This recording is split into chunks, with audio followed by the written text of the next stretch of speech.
into it, man. Yeah, dude, let's do it. This is Jameson Tank. You know, this is, I guess, is the first podcast of many. Yeah. We'll see. It's like there's a third person, and especially with a chair direction. But you know, I don't want to be too rigid. I just kind of want to have conversations with people. I think you may have heard that, but I just want to be around people more often. And a podcast is a way to get that done. And you can choose to listen or not. I'm going to get what I want out of it. Jameson hopefully gets what he wants out of it. And, you know, rock and roll. So this is Jameson Tank. He plays punk music in the area of Athens, Georgia. Or at least that's the music that he writes in my mind. And punk rock music. And he plays some damn good covers. Good covers. I appreciate that. Dude. It's a nice little intro. I appreciate it. Just released a song, Blinding Lights, like the rock version of that, which is freaking sick, dude. I love that song. I listen to that song all the time in the gym. Yeah. And it's cool that they did a fucking rock cover. It sounds pretty solid, doesn't it, man? You like it? It does, yeah. It sounds good, man. It's a really good mix on it, dude. Thank you, bro. Yeah, dude. Jeff does some. It's cool that you and Jeff are close like that very too. Close. It was just a pretty recent development too. Me and him becoming really close friends. But I think he's doing hopefully everything of ours from here on out. We did that song on literally like an 8-track tape machine from the 70s. 8-track? 8-track tape machine. But I did end up overdubbing stuff. You know what I mean? But all the original drums, guitar, and bass, which we used almost all of, is straight onto an 8-track Tascam 70s tape machine. What? Which is like so backwards, like to record Blinding Lights on that. You know what I mean? It is, yeah. It doesn't make any sense. It doesn't make any sense at all. Yeah. It was just cool. It was like, Jeff's like, hey, I got a tape machine. I was like, fuck, let's do it on there. And did end up overdubbing a lot of stuff because I love songs that sound produced. Personally, that's kind of my vibe. Yeah. And I like that you say we're punk rock because I appreciate that. I'm starting to feel like that more and more these days. You know, just like fast songs that are like just rocking, you know. I don't know. Your energy is fast. You're like, it's a punk energy. Fast, so it's like, you have a punk energy vibe to you, which 100%, is cool. 100%. I like that. And very unscripted, kind of like loose, like just chaos is what I like. Chaos. Yeah. There you go, man. Yeah, man. This house is chaos. So I believe that. I should fit in. I mean, good God, dude. The studio in there is / rehearsal room in there. It's crazy. It's sick, dude. I'm jealous, bro. It's really awesome. You guys can just play here. I was gonna ask you, man. Are you with your living situation? You said you like living alone. I texted you. You said that. Love it. And I'm curious because I want to live alone, and I've told all of them that too. Yeah. But what's the trade-off of you going to Nucci Space? Is that where you're going to? I go to Rabbit Hole, which is nearby. Oh yeah. I know Rabbit Hole. Yeah. Very cool. Very cool. Okay, you go to Rabbit Hole to. Yes, to rehearse. The trade-off on living alone and having to practice somewhere else. I think it's worth it. Personally, just because living alone is so great to me. I did the whole roommate thing actually right up the road at Athens Ridge. I had 4 roommates and randoms, you know what I mean? Didn't really know them, and that was not the best. And when you're alone, dude, you can just wake up and like not have to worry about shit. You don't have to converse with anybody. You can just be zeroed in for the whole day. You know what I mean? Yeah. And the trade-off on that, having to go practice at Rabbit Hole, I don't think it's a bad trade-off at all. Because honestly, it's like dirt cheap to do it, and it gets you out of like. I think it's easier to slack off on things at home like that. Like every time we try to practice at my house, acoustic, we don't get shit done. But when we're at Rabbit Hole and we have like, we paid $8 an hour for this, like let's learn something. You know what I mean? True that, dude. Yeah, there's something to be said about getting out of your space. You know, like I'm lucky enough that my apartment's pretty big, and I can have like my little studio, like where you've been into podcast at, and like I can get out of there and go to my living room and watch TV and like turn it off for a few minutes. Instead of like having to live and work in my living room, if that makes sense. You know what I mean? Because it's easy to, I don't know, just not turn it off for me at least. Yeah. Does that make sense? Yeah, 100%. Dude. Yeah. Turning it off it's like a practice. It's a process, man. I've struggled with it.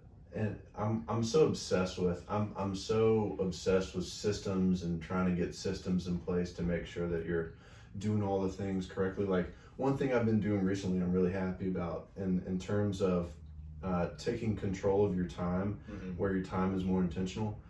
As I've been working on the computer, I have been timing my, I'll put on a stopwatch and just do like a stopwatch thing, and it'll click, click, click, click, and I'm like, all right, I'm on the clock. All right, let's get to work, and then I'll do my work, and then the work that I thought was going to get done in 3 hours gets done in like 45 minutes, and because you're on the clock. Cool, because I'm on the clock.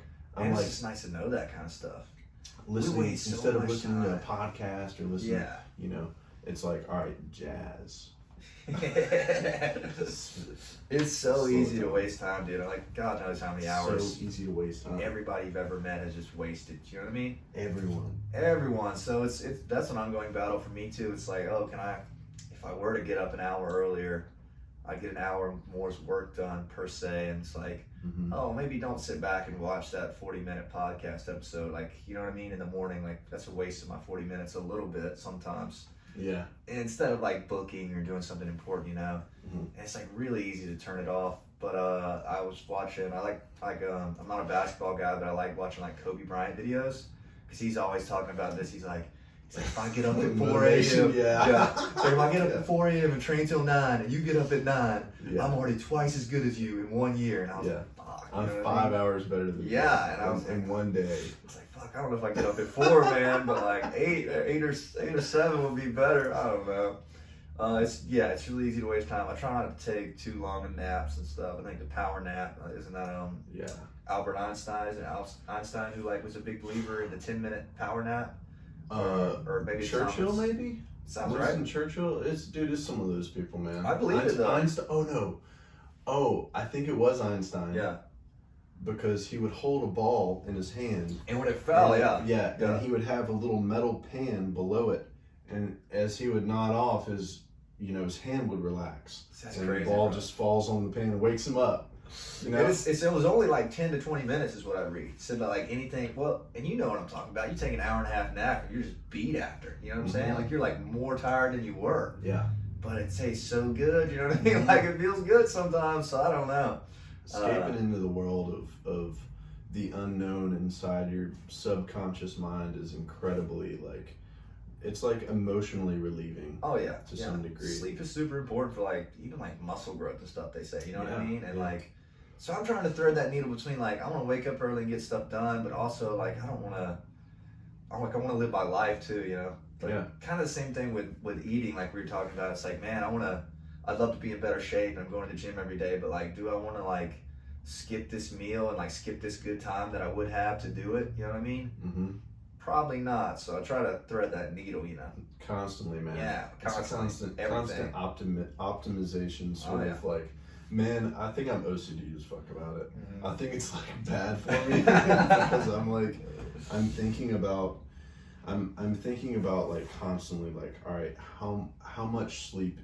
Like I've got my routine like listed out on that little sticky note right there on top of my thing, and when I'm ahead of time in a day, I'm so ecstatically happy that I'm like past a certain point of my day of like I should be doing this, but I'm already to this point. It like makes me really happy, but I know that it's so OCD because this morning, hold on, let me get to this. This morning I woke up at 9:15, or maybe it was 9, and that schedule starts at 8, so I'm already an hour behind. You're wired on it. I'm thinking about like what part of my day am I cutting out? Like and I read for like 45. Like I sit in that chair and then read those books right there above you. One of those books per day. Nice, man. It's been mostly that top one. I've heard great things about this one. Oh yeah, that one's great too. All those are awesome. The more important the money thing is kind of I want to read these when you're done. I'll trade you some books if you want to. I'm a big book guy, big believer in kind of what you're saying. I think writing stuff down is more important than people think. Like, really putting it out there. Like, it's just an idea until you write it down. You know what I mean? 100%. And when you write it down, it's real. You know, it's like we did a podcast last night with my band. Connor, Bryce, and Javier came in, and we listed our goals for 2022. So like we like wrote them down, and I'm gonna put them on the wall, and like we'll know if we get them at the end of the year. You know what I'm saying? You know, stuff like 100 shows and like release 10 songs, stuff like that. And like Love it. we did the podcast last year about it, but we never wrote it down. So now it's the end of the year, and like I don't know what our goals were per se. So it's like fuck, missed a year kind of. So I'm gonna make it count this year. You know what I mean? So keep writing stuff down, dude. Don't worry about that. You're writing down like goals that you want to accomplish in music. So I'm curious about your thought process about this, because when I write down a goal, like I've got goals listed out up there. It's like actually it's not anymore, but I had EP listed up there and it's falling on the fucking floor now. And I'm not picking it up because it makes me like anxious to look at it. Yeah. And I know if I just do the day to day, it's like I'll get to that point. But it's like there's also this thing of in sort of a Buddhist sort of perspective, the more goals you have, the more suffering that will ensue to get to those goals. Okay. What are your thoughts about that? Like thoughts on just like the creating a goal and knowing the suffering that kind of goes into it. Maybe suffering isn't the right word. Yeah. But you desire something. Desire to have it. And through that desire, then you suffer. That's a great question. Ooh, that's a good one, man. It's a deep thought. I don't really look at it as suffering usually, for me at least. It's like, oh, I really want to fucking do that, and like I'm gonna have to work hard. But that stuff gets me excited. I don't really think of that maybe negative side of it. Is that a fair way to put it? You know what I mean? Like I'm just like let's fucking go. Like I'm stoked to do this. Like I have I have a sheet on my wall in my studio from 3 years ago, and like it's like more manifestations than anything. But it's like number one is like play 10 shows. Number 2 is like get 100,000 streams. Number 3 is like play 100 shows. Number 4 is Georgia tour. Number 5 is worldwide tour. You know what I mean? Like this is from like 2016, 2017, and I've only checked a few of them off. But it just get me wired to just like put it out there. Like, yo, this is what I'm trying to do. Those like, goals still excite the fuck out of you? Fuck yeah, all of them. I love it. I need to send you a picture of them. Yes. They still hide me. I managed to check one off this year, which was like local Georgia tour. So got that done. I'm stoked about that. And gosh, man, I don't know how to phrase this. Kind of a tough question. Good one though, man. I guess you've answered the question though. But if day to day you see that and it excites the shit out of you, then there doesn't need any extra motivation. Yeah, if it's exciting, then you want to wake up and do that thing. Yes, I don't think you should look at it and think about suffering. You get what I'm saying? Maybe it's the wrong goal. Yeah. You know what I mean? That's what I'm thinking. Maybe. That's what I'm thinking. And some of these.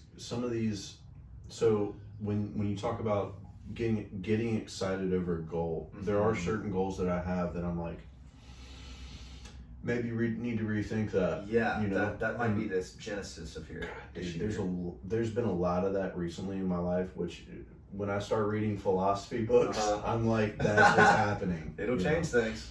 Yeah. That's cool, man. So I'm like your goal creation, like when you create something that you want to do, this idea that's in your head of what you want to do, when you decide that this is purely a selfish thing, I want to learn from you with this. I love it. So when you're creating a goal / altering an old goal, where does the motivation come from? Something that is exciting, or does it come from something that's like that you at 100% absolutely want to do and there's no question about it? Or is it something that you like a pro and cons list over before you create the goal? Kind of thing? Like, am I being too crazy? No, that makes sense. I get what you're trying to say. No. I would say it's more of just like knowing this is exactly what I want to do and fucking writing it down. Which I guess I'm kind of blessed in that way personally, is that like I've known that I wanted to do music for very long, like since I started playing, you know what I mean? It was like obvious, like from day one, it's like, all right, I'm gonna do this for life, kind of. And that kind of gives me a lot of clarity, you know. I think knowing what you put on the planet for will give you a ton of clarity, you know. And if you're having any sort of like indecision about that, you know, just keep your eyes peeled. You might not be on the right thing, you know what I mean? So to answer the question though, I think is I just know those are what I want to do, you know what I mean? It's just like fucking like life goals. Like I'm gonna check these off for sure, whether or not it takes 10 years, 20 years, 5 years, 1 year, a month, you know what I mean? I've got stuff on my wall like... It doesn't matter how long it's been. Yeah, I've got like venues I want to play. I've got a list on the wall, a little check next to them. I've got my next record. I've got the songs written up there. I've got a little check, and when I finish mixing it, put a check in it. Beautiful. And when I release it, put a check in it. You know, when I get it mastered, I put a check in it. Like anything where you can check off a success or check off that you even did it. Like I just like, I've got a little notebook I write in the morning. I just put like go to gym. Like I don't have to work hard. Like I just check it. You know what I mean? It's like gym, steam, sauna. And just like checking that every day and like thinking you got something done, tricking your mind into like I'm getting shit done is like so healthy. I think writing stuff down is more important than people realize. I know I already said that, I guess. No doubt, right? No doubt. Like, even just like writing your thoughts out is great. This is the same kind of thing though, like putting it out there. I'm a big fan of, like, just on my podcast, like I'll say crazy shit kind of like that I want to happen. Like manifestation kind of, which I'm sure you're into a little bit maybe. Sure. Yeah, a little bit? Sure. I'm on there like all the time. The more you put it out there, the more you put it out there, the more it can come back to you because that energy is out there already. Yeah, and you look at a lot, like, and it can rebound. Just a ton of cases of it coming true, just like bands talking about, oh, I want to be the biggest band in the world, and next thing you know they are. Kind of like put it out there. I put out stuff like, oh, like we talk about like real scenarios on the podcast, and I'm like, oh, when I get signed, we're gonna do this and that and this. You know what I mean? Like, not zero label attention at all yet, and I'm like already thinking about that kind of stuff because I know it's gonna happen. So you want to get signed? You want to get signed? This isn't a fresh topic for me because I was thinking about it last night. Have you ever seen Joe Rogan with Black Keys? I have, yeah. I've watched that episode twice. Yeah. So yeah, that one's one of the episodes. It's like, damn, maybe I don't want to be signed. You know what I mean? Because they're like saying that they sent their album to Warner Brothers. And they've sold like 50 million records or whatever, and Warner Brothers didn't even respond to their album, sending it over. So that makes me think, fuck, so here's my new plan. I don't really want to get signed that bad right now, but I don't want to put that out there either, you know? I wouldn't mind getting signed, you know what I'm saying? Like, throw it out there still. Yeah. But I think my new goal is to build your own label, kind of. Have you ever been to the Rabbit Hole in Athens? You know what I'm talking about? Rabbit Hole Studios? Yes. Yeah. So you know it's like a little collective.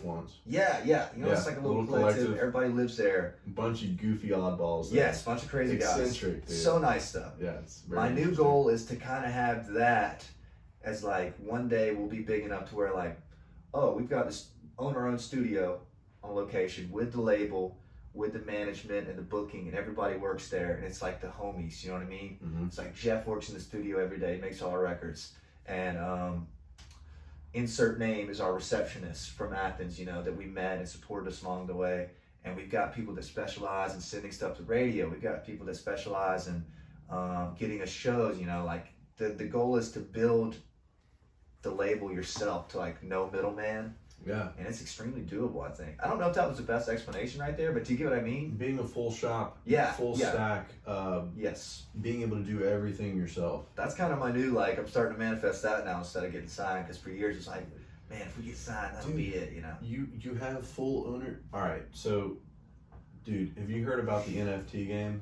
Oh. All right. I wanted to talk about this today, bro. I'm glad you're in it. I'm glad you know what it is, because I wanted to talk about it. Okay, so there's a new way that you might be able, you can figure out any type of strategy to get your music out to the world that you want through this thing called NFTs. Basically, it's a proof of ownership, right? Absolutely. So if, like, I'm thinking about, like, and this would directly apply to you, and creating this whole full stack place that you want / your albums that people could like own a portion of. Yes, potentially. If you want to do that, and for me, like, I would be like, I want a couple of people to have ownership over this product, because I also can't fuel the whole thing myself monetarily, but I want to make the best artistic product possible, kind of thing. Yes. You know? That's great, dude. Because, like, you could go to the studio and spend, 100 hours in there, which would be awesome, but it's expensive. So expensive. So, how can you make that happen and make a great piece of art? And so I'm curious have you thought about the I've done it, dude. Last single I did, not Blinding Lights, but the one before that, we released it as an NFT too, and I think there's 4 of them. And I don't think I sold any of them because I didn't promote it at all. But I'm fascinated with the NFT thing, dude. I didn't promote it one bit. But I was like, come on, bro. You went against your own philosophy. It was a year ago, so it was like early. This has been like the year of the NFT. And it was still like, even I was like, oh God, I don't know about this. But the more and more that it happens, it seems obvious. So let me tell you what I'm thinking on this. All right. Okay. So bands are starting to do it. Like Kings of Leon released their last album as an NFT. Cool. And there's this whole crypto punks thing that's going on. Do you know anything about this? Yep. It's like Gary Vee's behind it, who I'm a big fan of. And it's like becoming pop culture. Like I feel like 5-10 years is gonna be the thing. I I think concert tickets are going to be NFTs. Mm-hmm. When you buy a concert ticket, you get an NFT. You'll it's just like evidence that you part were there. owner of Yes. this thing. Of that one night that you were either there or you weren't. I think fucking songs are going to be released like that. Isn't that a thought? Contracts.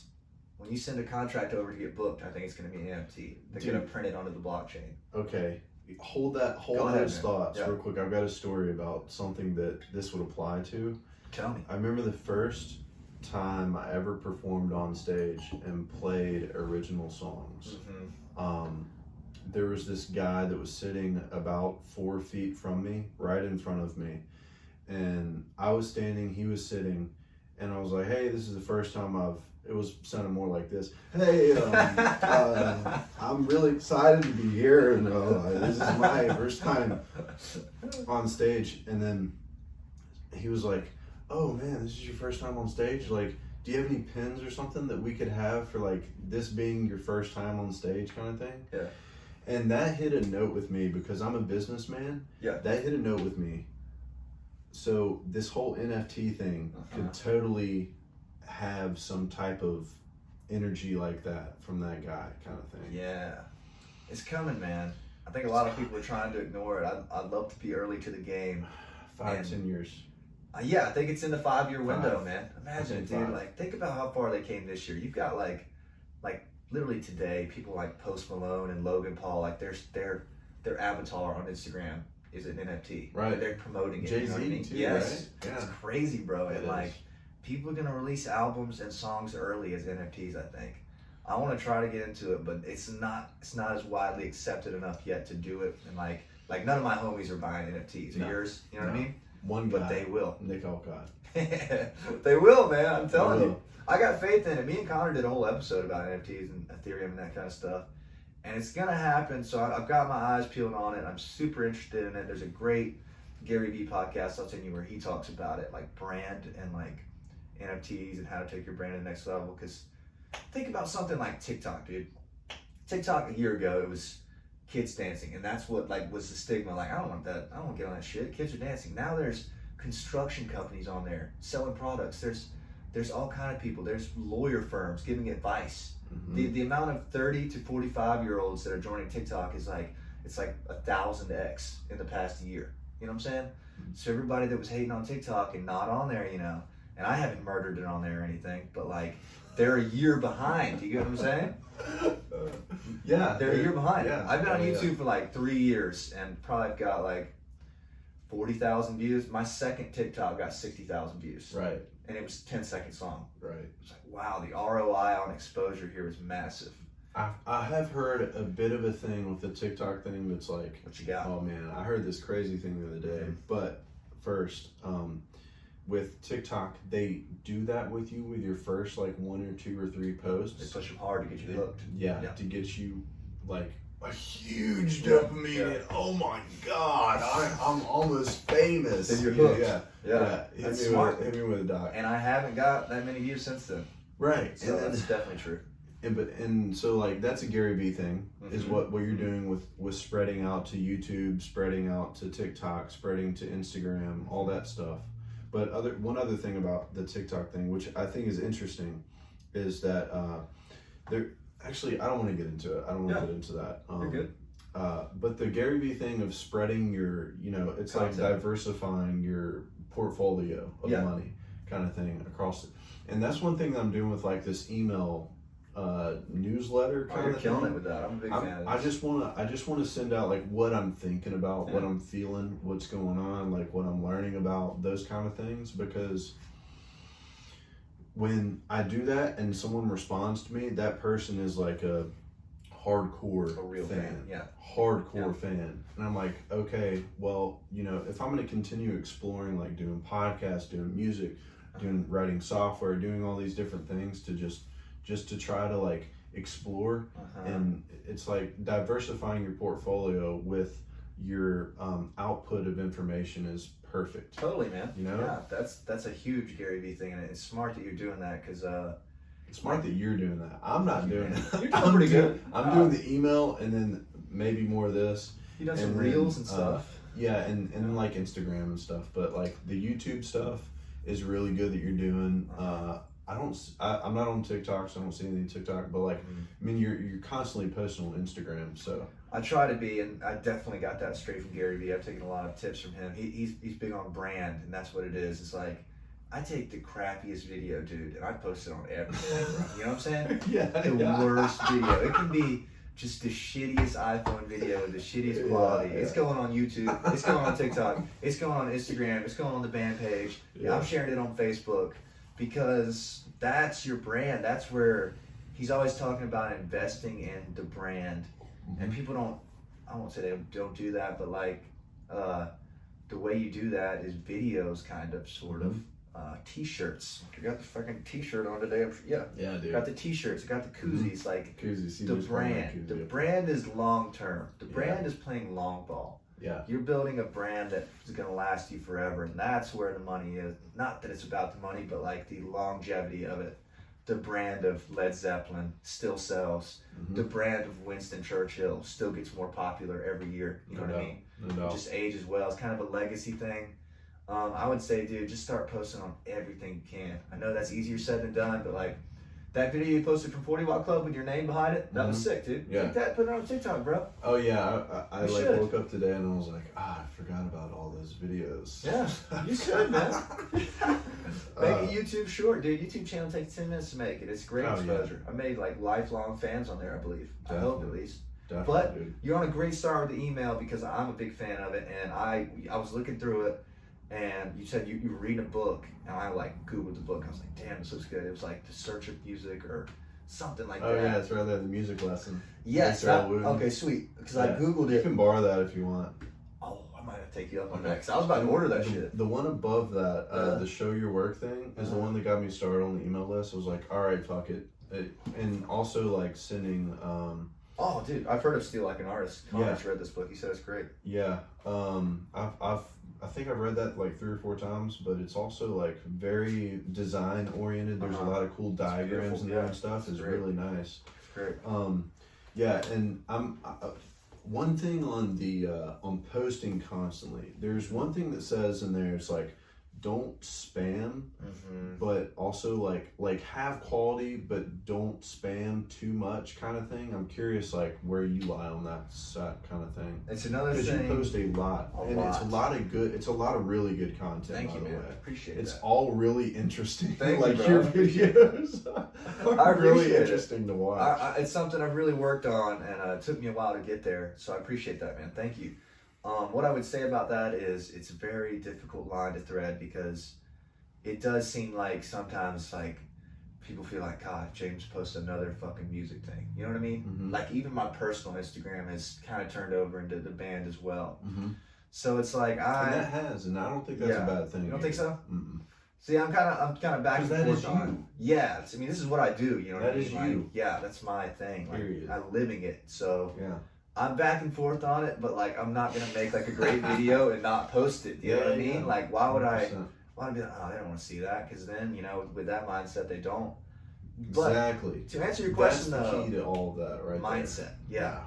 To answer the question, though, I probably have been spamming, you know, a lot of stuff, but not like in the wrong way, and more of like a grateful way. I think I was looking at my post and like 3 out of my last 6 posts are like thank yous. Like, thanks to everybody for coming to see us. Thank you guys for listening to Blinding Lights. Thanks for this. Yeah. And I was like, I don't think people think that's spammy. And if they do, they're just going to have to deal with it. Because Gary Vee, he's like, put out, like, whoa, who didn't put out 4 pieces of content today? What are you doing? You know what I mean? It's like, that's a ton. You know? How's that not spam? So that's a great question, man. I've thought about that a lot myself. How can I not be spammy? And I think it's just a post stuff that needs to be posted. You know, I just kind of know. Yeah. And to answer this another way, I am giving the people a break right now because we just did, you know, post every week for tour. And I'm like, all right, I'm going to give them a few weeks in December just to chill.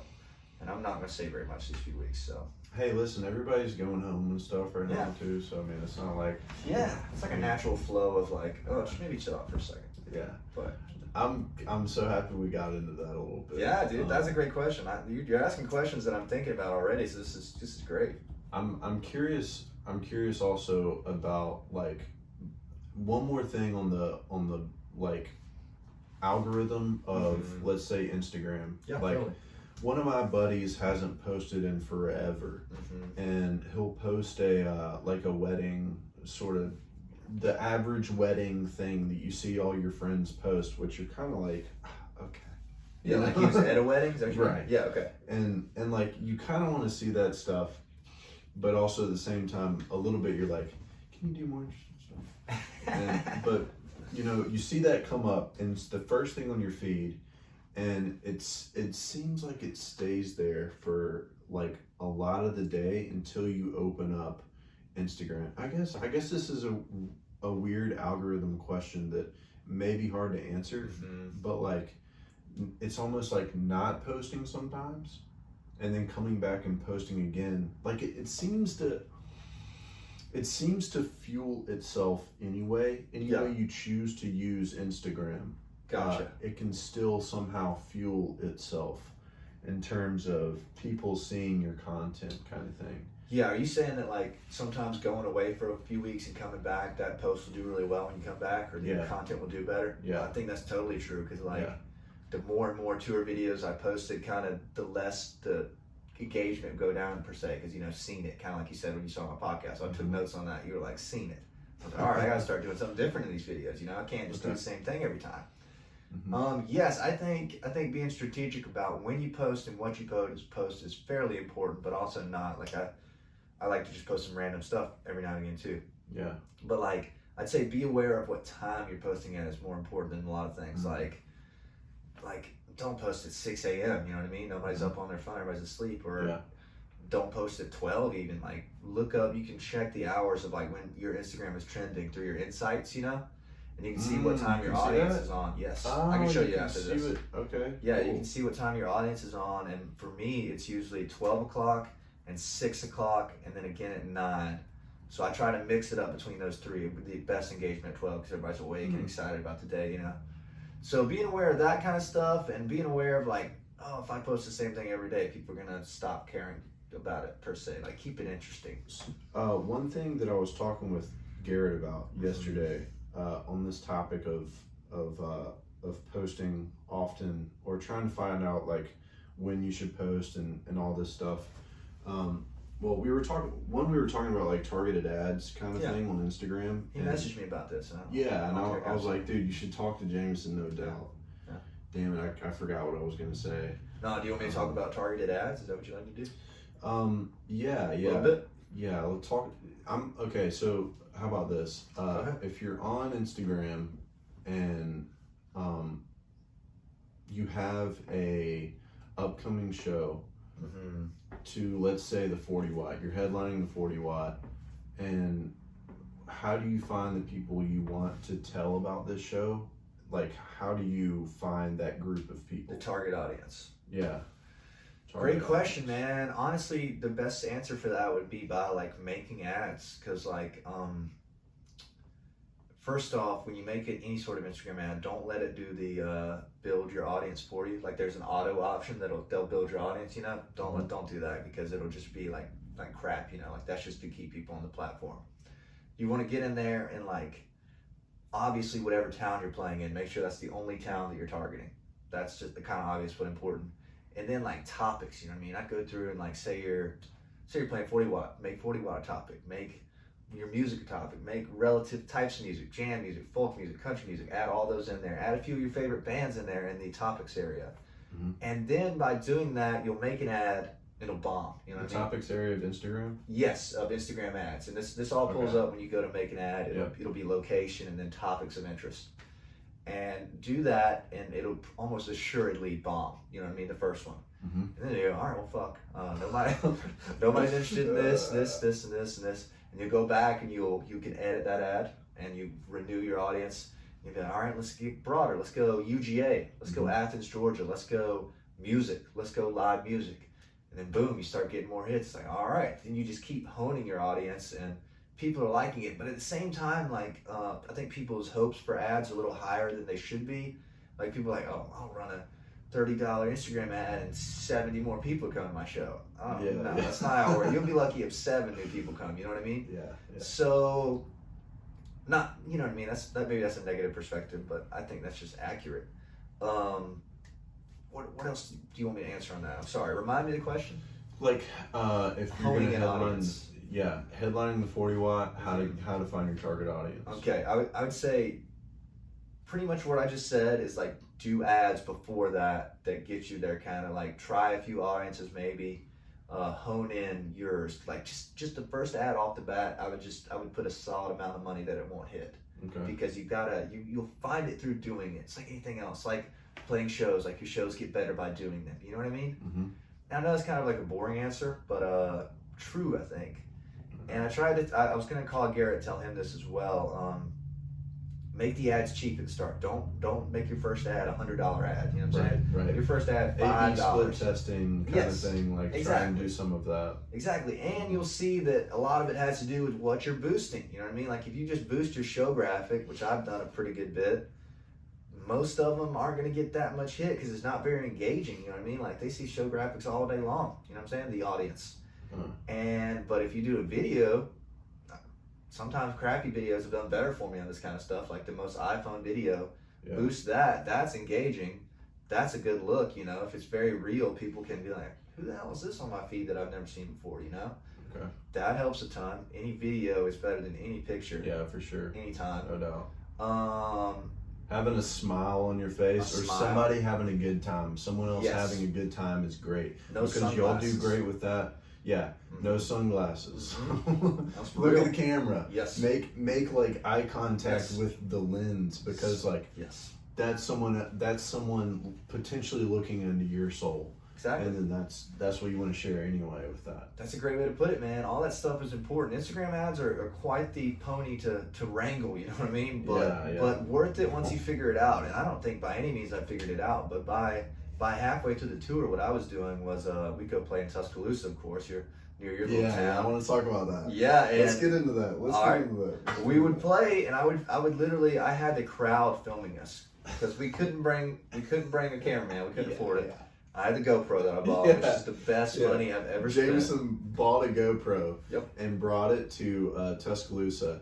And what he does is he gets people to video him. I just straight up hand it to the crowd. They love it, bro. They love it. It's just like, oh, we're a part of this, you know? They love it. So what I do is and they'll film you know what I mean? They'll film us for 10 minutes. It's crazy. Yeah. And what I do is I edit that little video together, and then I run the ad the next day. The next day, the video's done, and I'll run the ad targeted back at Tuscaloosa. Yeah. Targeted back at University of Alabama. Targeted back at the bar I was in last night playing, you know. Targeted back at Crimson Tide. And I had people following me. Probably... Roll Tide. Roll Tide. You just said Crimson Tide, bro. Dude, fucking...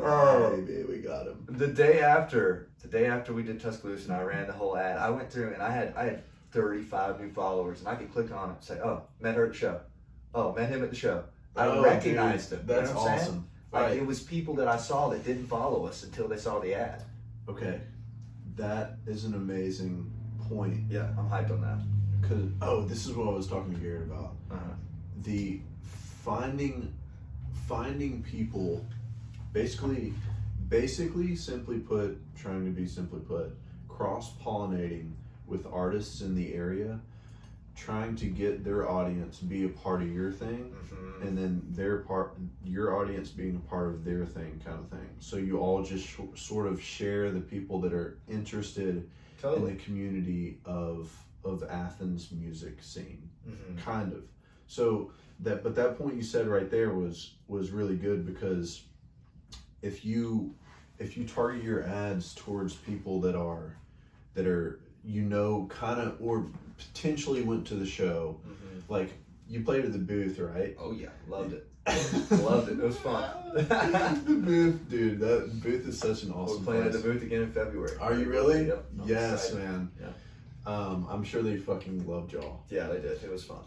But the I want to just get into more of the experience of what happened, but just to finalize this kind of thing, because I'm kind of getting bored of marketing. But the idea of targeting the place that you were to get the people that were potentially there. Like you can see multiple people on your follow thing that were like, I want to follow him. saw them last night kind of thing. Yes. Cool. And it's nice to be able to aim it back at them. And obviously, you know, people are, you know, these bars, people are feeling themselves. They're no more priority isn't following the band, you know, they're just having a good time. Yeah. And you just kind of remind them, like, oh, we were the band last night.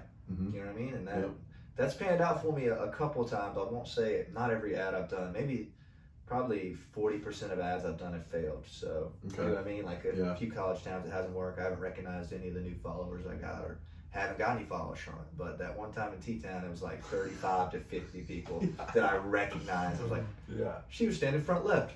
Yeah. They were over there. You know what I mean? It was great. It was great. So Instagram ads are a weapon that can be used. Yeah. And I think everybody should be doing it, but on the right things. You know, like I feel like just boosting a graphic $10 is not going to get you much bang for your buck. Yeah. So make it a good video or something that's people want to see and people want to be a part of. Yeah. To close notes on that. Yeah. Yeah, and one last thing on that also, I ran three Facebook ads about 5 months ago or so. How'd they do?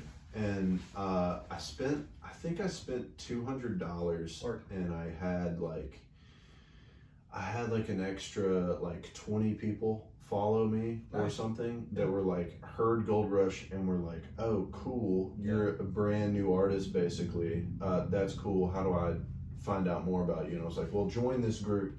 And I'm sending all those people to like my email list. So I'm getting their email, and then they're a part of that little community. That's priceless. And then if I create some type of Substack thing, then I can I can send them and say, hey, here's Substack or whatever. But it still cost me $200 to split test 3 that I dialed into. Like Dave Matthews was like the best one to use. Dave Matthews and Jack Johnson. Yeah. But anyway, enough on marketing and stuff. Great. That's good though. I'm glad you had some success with it. If you got any fans out of it that are like into your music, that was worth it. You know what I'm saying? Yeah. So you went to T-Town. Went to T-Town, man. All right. T-Town. So enjoyed the hell out of it. Okay, so twice. You went to T-Town twice? Yes. Okay, so all right, you played a fraternity once. Did you play Kappa Sig? It was Lambda Chi. Lambda Chi, that's right. They're next door neighbors. Yeah. They're next door neighbors. So Lambda Chi, Pi Kappa Phi, the house that I was a part of was our old house is still there, but someone else bought it. There's a street that goes back here, and then there's a street that goes right here. This is our old house, and then Lambda Chi is right here. I know what you're talking about. Yeah. You guys have like a big outdoor area, kind of. Yeah, there's a big fence. There's a big fence. It's not a great back fence area. You can see it from Lambda Chi. Yeah, you can see it from Lambda Chi. They have a band playing too. Oh yeah, our fraternity house now is way down the street on the far left, biggest fraternity house in the. We rode around from there. I was like, the fraternity houses here are sick. This place is nice. I mean, Tuscaloosa is a nice town, man. It is a nice town. Great. Athens reminds me of a like. Rock and roll Tuscaloosa. It's like people care more about the music scene here. Yeah. And they're also cool with listening to more original music here. Mm-hmm. There's the students act similarly. Yeah. And I feel that they're not too different. Besides, actually, this is the main difference. The main difference is being a fraternity member. Mm-hmm. The fraternity scene here, I'm not sure what it's like. Haven't been to any parties. I know you played at Sigma Pi. I played a couple. Yeah. So like the fraternity scene's kind of popping here. The fraternity scene at Bama is like it is so big, it's crazy. It's fucking crazy. Monster. Like there's parties every fucking weekend. It is nuts. Yeah, very nice houses too. But the bar scene here is popping like a motherfucker too. Yes. I want to ask you this about music and the bar scene. Have you thought about trying to get like a consistent gig in Athens somewhere to like a residency? Yeah, like get your chops up even more. Is that what a residency is? Yes, I believe that's when you're playing once a week somewhere, right? I think that's the name of it. And I have thought about this, but I think I ended up deciding against it because like even just the amount of Athens shows we played this semester, which was like, I don't know, 10 or 15, it was like towards the end, people were kind of burnt out on us, you know, just because like we're playing every weekend, pushing a show in Athens every weekend. That's a lot. Yeah. And I love the idea of having a residency. Like, oh yeah, we're playing at Boarset every Wednesday or something. That sounds great and all, but I don't think it's very realistic for someone who's trying to sell tickets in town. Because if you're playing every weekend, it's like, why would I go see him at Flickr for $10 when I can go see him for free every Wednesday at Boarset until the end of the semester? So that's my thought on it. And it hasn't really been offered to us in a way. If it was offered in a way that was extremely profitable, I'd be game, you know. But what about this? Like I'm like Sandbar or something. Yeah. I'm like, hey Jameson, can we have you come and play every Thursday night from 11 to 2? And we're just kind of like, but 11 to 2 every Thursday night and just play covers. And I mean, I'd be interested if it was like I'm not an obscene amount of money, but like we're not gonna do it for like just cut and buy. Do you get what I'm saying? Like, yeah, like we'll give you $500 every Thursday to come play. It's like that's not even good money. Nah, but I really wouldn't cut it. Yeah, it doesn't cut it. Okay, so the reason I'm asking this is because people in Nashville, bands in Nashville will play bars. Like I've got this couple friends, Honeymoon's band. They play this one bar called Paradise Park Trailer Resort. I always mess it up. It's a tongue twister. Yeah. But they've gotten a gig there once a week. I think they've been playing there for like a year now, almost. Yeah. Once a week they play there, and it's just cover songs. But they're getting their chops up. Gotcha. But they're not really. They're kind of selling tickets in town, sort of.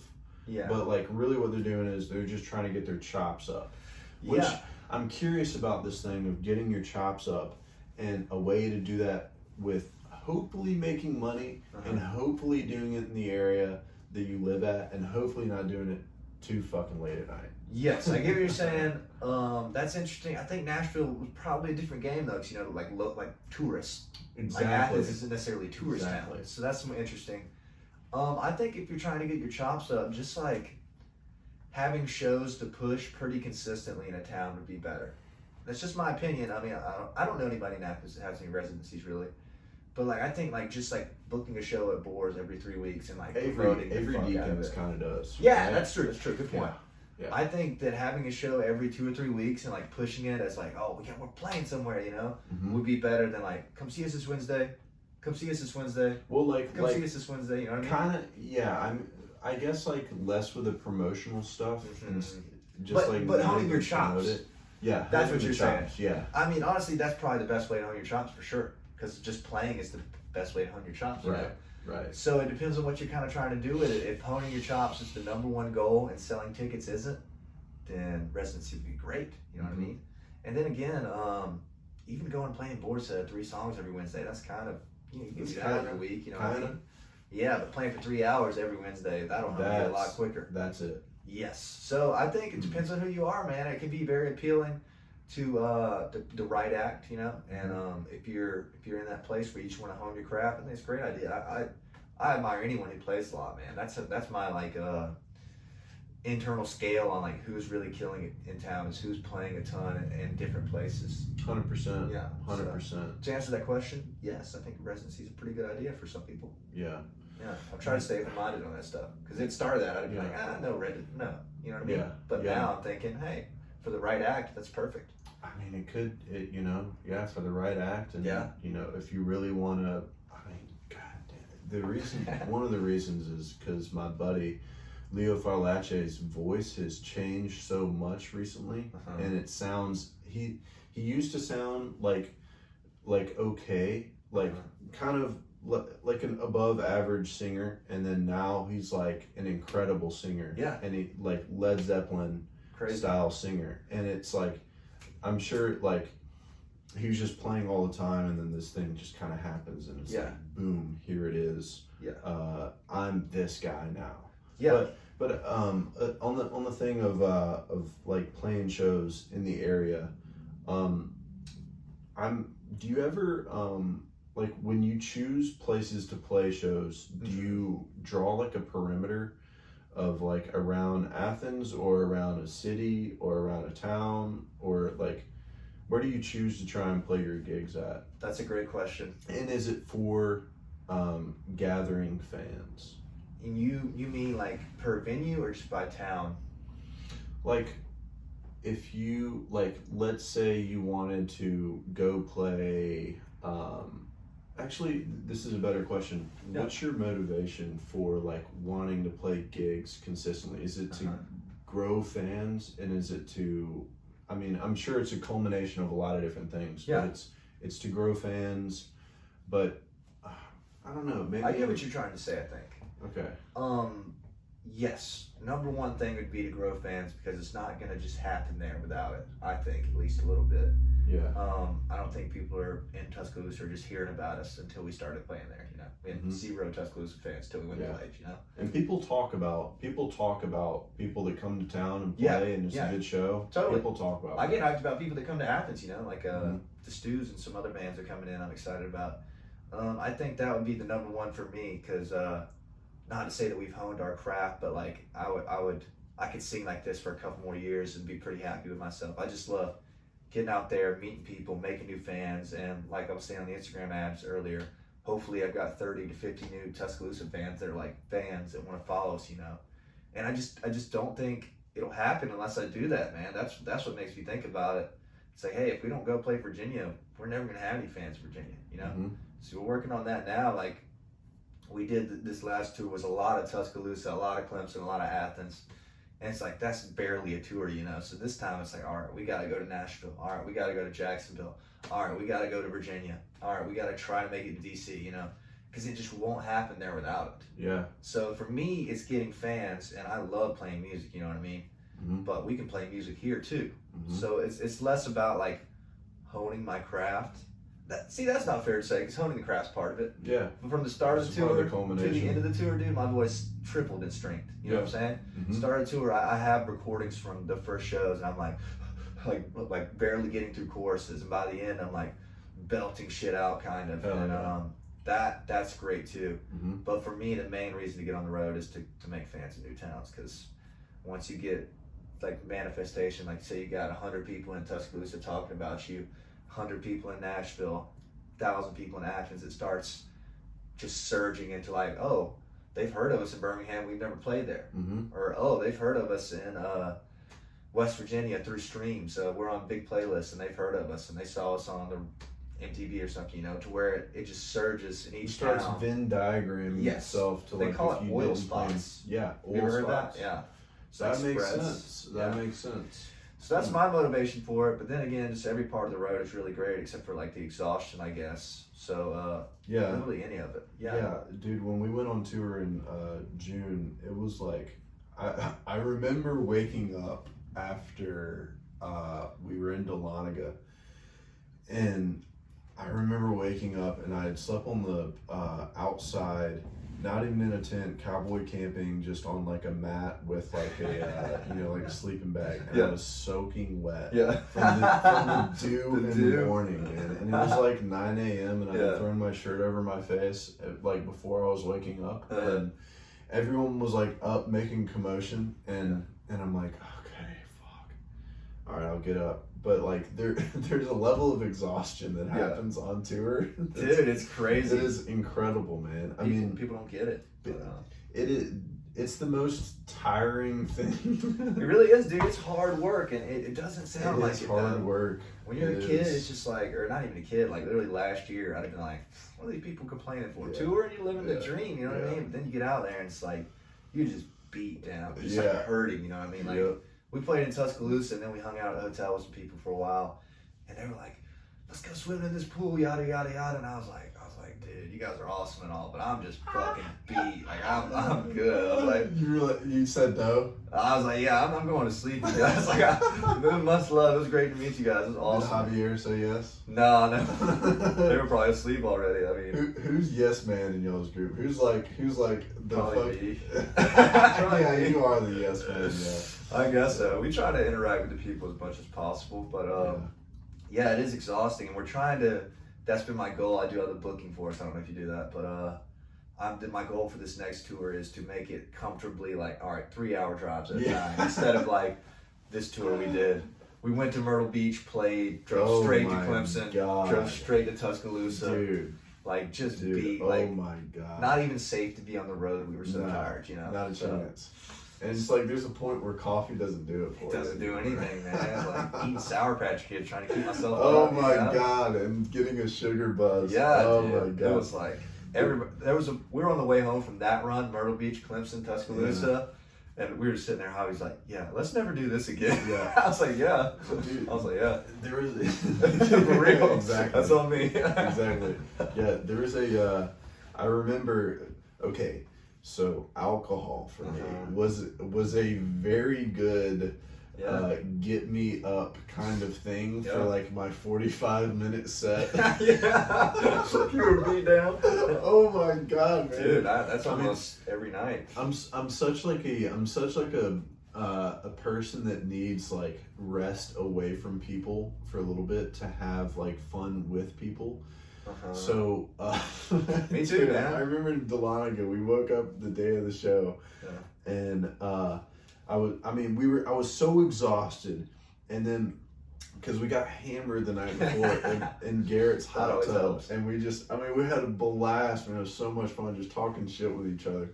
I mean, each of us probably had like anywhere from 8 to 12 beers, and that'll slow you down. Yeah, and so I remember I bought a Bud Light seltzer 12-pack before we went to the show in Dahlonega. Playing at Canopy in the Roots, and my pocket is like 1 or 2 beers in. Yeah. 1 or 2 beers before I go on stage. Perfect. And then a beer on stage. It's the pocket. Yeah. I like that. The pocket. That's what this house calls it. And I was like, that's a perfect analogy. And I remember they were like, hey, yeah, you can't drink Bud Light seltzers. You just leave those at home. Like, you have to drink our beer. I'm like, I remember us being on stage, and I had a seltzer, and they just couldn't say anything, and I was like, man, that's funny you say that, dude, because literally like they're good people though. I love them though. They're fun. Brandon over there. Yeah, seems like a cool place. You guys talk highly of it. Yeah, it's fun, man. It's like it's kind of like to me. Oh, well, they've got a new bar now too, but it's cool. It's like a slam poetry kind of like vibe. Yeah, and it's also a coffee shop and a yoga studio, and I told Brandon, I was like, dude, y'all made my like dream coffee house. But yeah, man, that's hilarious that you say that, because I hate to keep referencing the tour, but there's no way not to talk about it. You know? Yeah. Please, literally, like, I want to go back to the tour. Me too. A month into the tour, we bought a cooler. We bought a cooler. We were like riding around, and we'd get to venues, and they'd like charge us for drinks and shit. Fuck this, we're playing. And so I got a cooler, got a half gallon of vodka, because that's my pocket, is like 1.5 vodka Sprites, doubles. Yep. And like, there was some nights that, dude, I was just like bags under the eyes, and I was like, dude, if I didn't have this vodka Sprite right now, there's no way I'd put on a good show, Yeah. Fucked. So yeah, dude, cooler's a game changer, bro. Change the game. Oh my God. Everywhere we go, I'm like giving people drinks. I'm like, hey, yo, don't just sit shit at the bar. I got you. Yeah. Don't buy that shit. I go to the bar. I'm like, yo, can I have 6 cups of ice? Yeah. Can I have a Coke? Yeah, can I have some Sprite? But dude, the pocket is important, I think. The pocket's important. You want to check the computer? Make sure you're still going. The screen went black. I'm wondering about it. Yeah. Make sure. Oh shit. How long has it been doing that? I don't know. I just noticed. We'll see what we got. Okay. Well, if you don't have it all, honestly, you can pull that audio off your phone and it'll be just as good. Yeah. Yeah. We can do that. That's just part of the game. I've had that happen a bunch. Okay. See if fuck it, man. I feel like that was good. What do you think? On what now? I feel like that was good. That was good. Good what? I feel like that was good. We need to at least have some closing notes. What do you say? I've done a good time, man. Let's have some closing notes from the expert man over here, Mr. about 50 in or so. What do you think? How do you like your first podcast so far? I'm just curious, because you're a pretty good host, man. You're pretty fucking solid, dude. Great questions. Yeah. I'm curious about, and it's just nice to have like different energies around the house too. Like, having your energy here is great. Thank you, man. Appreciate that. It's like, so thank you for doing this as the first one. Yeah, man. Thanks for having me. Thanks for returning the favor. I love you, dog, and Yeah, it's just man, fun. It's fun to hang out, and I enjoy our time together. Me too, man. It's always a good time. Even just seeing you at Vorset and stuff's great. You got a great energy, man. Just keep doing what you're doing, and this is gonna be great for you, man. You're gonna learn so much shit that you never would have learned. You're gonna make fucking lifetime friends that you just never would have. Just start DMing people like, yo, you want to come out and podcast? And everybody does, man. Cause everyone does. It's so cool right now, man. It's good stuff. Hell yeah. And dude, just do it. I'm stoked that you started one. I'm stoked. Thanks for having me on. I've had a couple buddies that I've like told to start them, and they start them and then don't ask me to come out. I was like, damn, I'm shot through the heart, bro. So I appreciate you having me on first, and you're welcome on mine anytime. If you ever have anything you want to get out, just come by. I've got a new plan. We're gonna close in a second. Okay. But my new plan for spring is I'm like revamping the show. It's gonna be kind of different. I want to have a certain day of the week where I podcast every day on Wednesday. I think it's gonna be Wednesdays. And what I'm gonna do is like whoever I met this week, whoever's hanging out can come be on the podcast on Wednesday. Cool. So like it could be like you, Suze, Ella, and Connor, or my drummer and bass player. And we just all get on there and just talk about what the fuck ever, you know. Just bullshit around. Yes, and then we go to Vorset and hang out, you know. All right. I don't know what I'm gonna call it. Somebody said Wacky Wednesday, but something like that, you know, where it's like every day of this semester. Every Wednesday of this semester, we're gonna do a podcast. Whoever wants to come, pull up. You know, bring Cam with you, bring whoever, bring Garrett. And that's the new plan. And instead, it won't have to be so stiff like interviewing, you know. Because like when you come on, I have to make sure your story gets told, kind of. You know what I'm saying? Because that's why you're there. Yeah. So Wacky Wednesday's coming. You know, I want you to come on and help me with it. Yeah. Partly while I'm there, but also like trying to. I just want to talk with people. Yeah, dude. The Wacky Wednesdays, dude. Doesn't it feel good though? Yeah, just like it's fun, man. You're an absolute natural at hosting. So good job. Just looking at people in the eye and just feeling you, and then you feeling me is awesome. You're gonna build a whole network like this, man. I'm excited for you. Man, I'm excited as fuck. Keep it going, man. I've tried a few in the past, and like this feels right. This feels good. This is like a performance kind of. It's exciting. It feels good. Feels good. Dude, yes, I love it every time. It's my second favorite thing behind playing music. It really is. Take this no matter what. Don't let your mind will get in your head that, oh, that one wasn't good enough, bro. The audio sucks. Just post it no matter what, man. Yeah. Do it, man. Just keep getting better. I'm a fan. All right. Thanks, you guys. See y'all. Hell yeah, dude. I'm about to trade you one.